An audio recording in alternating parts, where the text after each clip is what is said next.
He was shouting at me. He swore at me. He called me all the nasty names under the sun.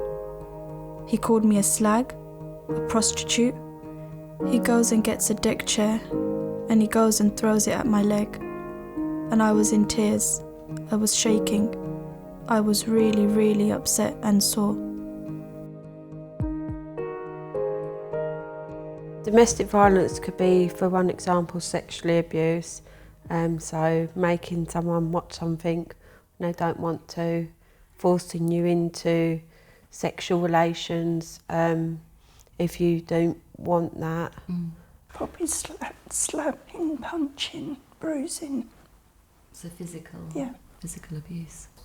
Shouting at you, swearing at you, telling you you're whatever.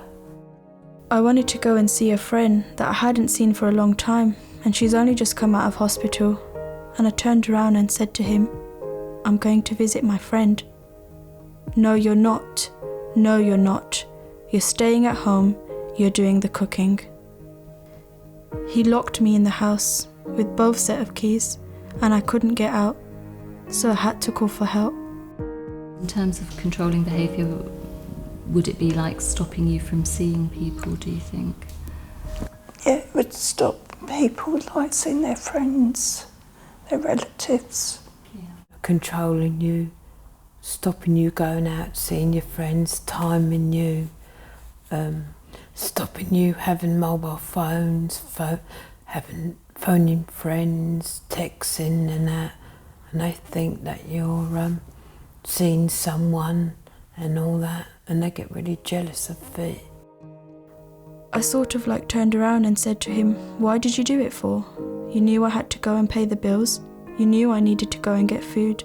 You knew I had to go and get food for the cat." He couldn't care less or anything. He used to go to the bank and he used to draw every penny out of mine, and I didn't have no penny whatsoever to do the shopping, to get cleaning products for the house. It's about power and control, and the man feeling that he has the right to exert that kind of control over the woman that he's with.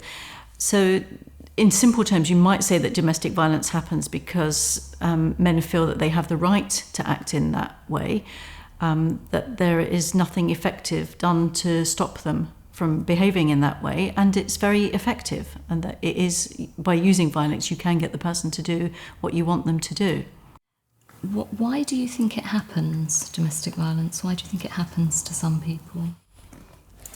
I think like the person may be vulnerable, or like maybe the person wants to feel that affection, and not realising that it's abuse until later on in a relationship. Leaving a violent relationship can be very difficult, and particularly for women with learning disabilities, they may not know how to leave, they may not know where they could go, what they could do, and whether anyone is there to help them. But help is available for women who want to leave violent relationships, and it's important to get help at the point of leaving, because sometimes that can be a very dangerous time.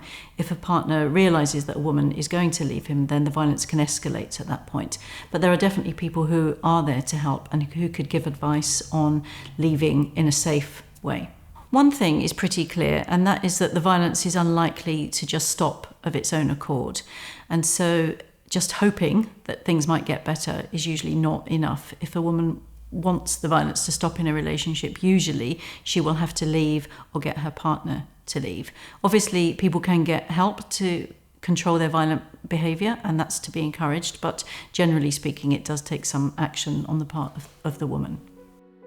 If you are experiencing any kind of domestic violence or abuse, there are different kinds of people and services who could help you. The police, social services, some healthcare workers, women's refuges. These are all people or places you could turn to. Help will always be provided confidentially, and they will not tell your partner you are seeking help. Many women first ask for help to end domestic violence by calling the police. If it is an emergency, the police will come to your home, but they can also meet you somewhere else if you prefer. The police can help you take action against the person who is hurting you. Pressing charges means that a victim is willing to go to court to support the police and give evidence. The evidence can be obtained by either a written statement or a video interview. That evidence is then collated with other evidence and presented to the Crown Prosecution Service, who make a decision as to whether it is right to charge somebody with an offence. If somebody is charged, then it's likely that the victim will have to go to court to give their evidence. There are ways that can be made easier for the victim, including giving evidence via a video link or using screens in court so the victim doesn't have to face the perpetrator. The officer in the case will be the officer that's been allocated to deal with the victim's crime. The officer in the case will keep the victim updated at important stages in the investigation. That could be done by a letter, it could be done by email or telephone.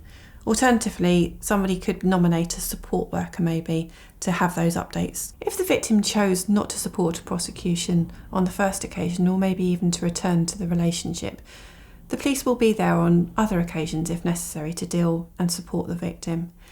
If they're not ready to leave now, we understand that they may be ready at another time, and so that support will continue. You may need to get some legal advice from a solicitor, and there are many who work with women who have experienced domestic violence.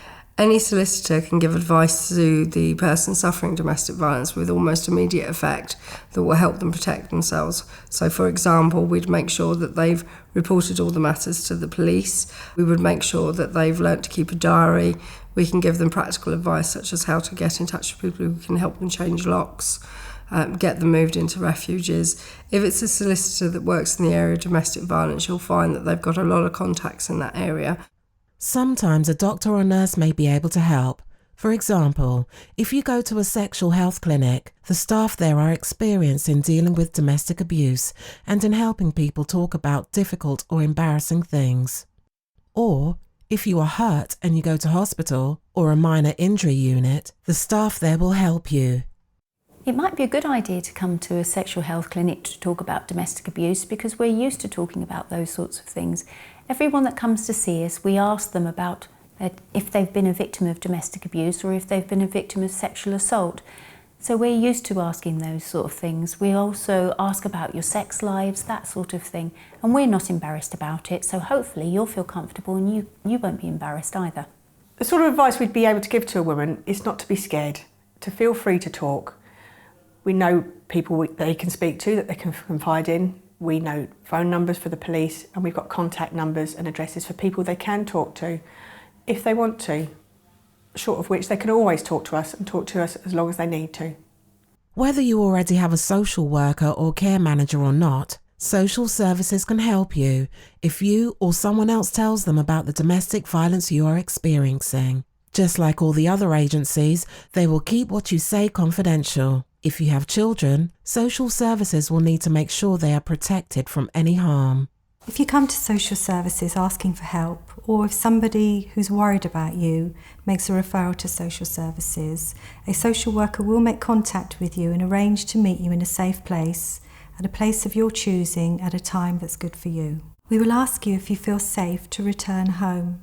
If you do not, we will support you in contacting friends and family to see if you can stay with them. If this is not possible, we will help you contact services that may be able to help you in finding somewhere safe to stay.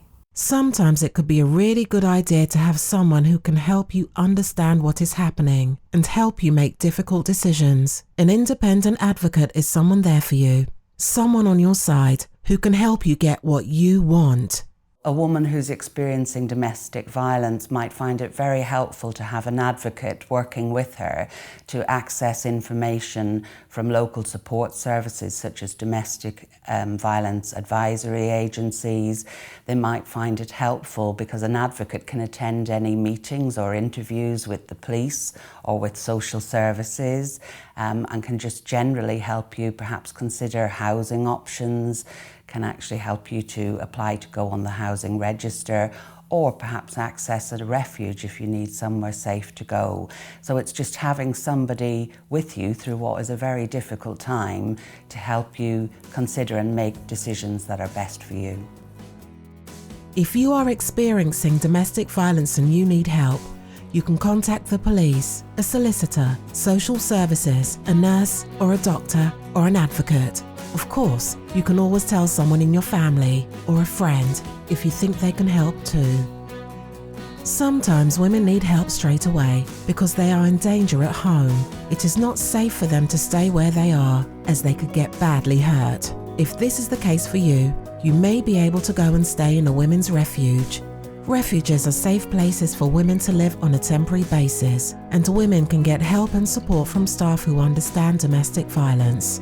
Refuge is temporary emergency accommodation for individuals and their families who've been affected by domestic abuse, and it's normally used when it's deemed unsafe for them to remain in their own home. It's really unusual for women to be placed locally if they are needed in refuge. Normally women will be placed outside of their danger area, and this is just to keep them safe. So staff are on site 9 to 5, Monday to Friday, so the normal office hours that you'll find in any other service. However, outside of that, if a woman feels that she needs support or there is an emergency, most refuges will offer an out-of-hours emergency telephone service. The accommodation is 6 two-bedroom flats. The women have tenancies for their bedroom, and they share a flat with a flatmate. There are a number of communal areas, including a lounge where women are able to freely access. Normally house rules are what residents are expected to adhere to during their stay in refuge, and these will vary from service to service. Some of the important rules that refuge residents will have to follow will be that there won't be permitted any male visitors on site, and to not disclose the address to anybody. And this is really to keep them and other residents safe during their stay. There's no visitors allowed, but we do support women to go and see friends and family at an appointed place so that they can maintain relationships. When I first came to the refuge, I was really nervous because of obviously moving so far away from my family.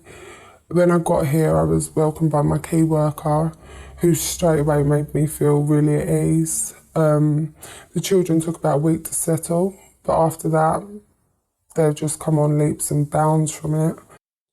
Since coming to the refuge, I have had the confidence again to get back into education.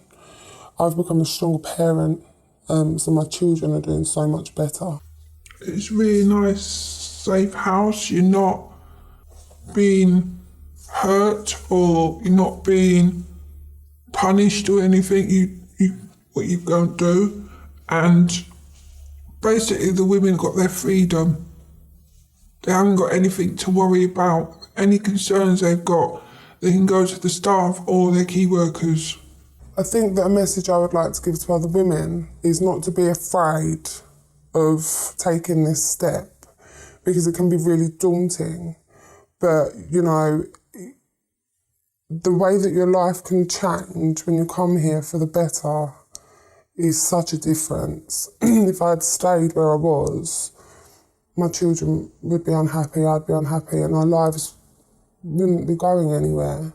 So I think it's a positive step for people to make, and I think more people need to know that it's not what you think it is. It's nice, it's a good step to take.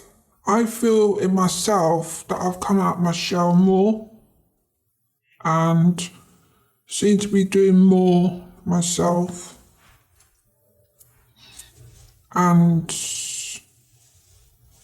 I think I've come a long way since I've been here. There are refuges all over the country, and they accept women whether they have a disability or not. However, there is one specialist refuge, which is just for women with learning disabilities. It's called Beverley Lewis House, and it's in London, but women from any part of the country can stay there. In this refuge, staff have training to provide the additional support women with learning disabilities may need. If a woman has children, they cannot stay at Beverley Lewis House, although in other refuges, they can.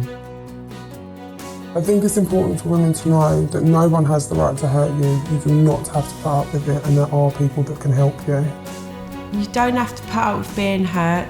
You can get help to make it stop. And get your life back.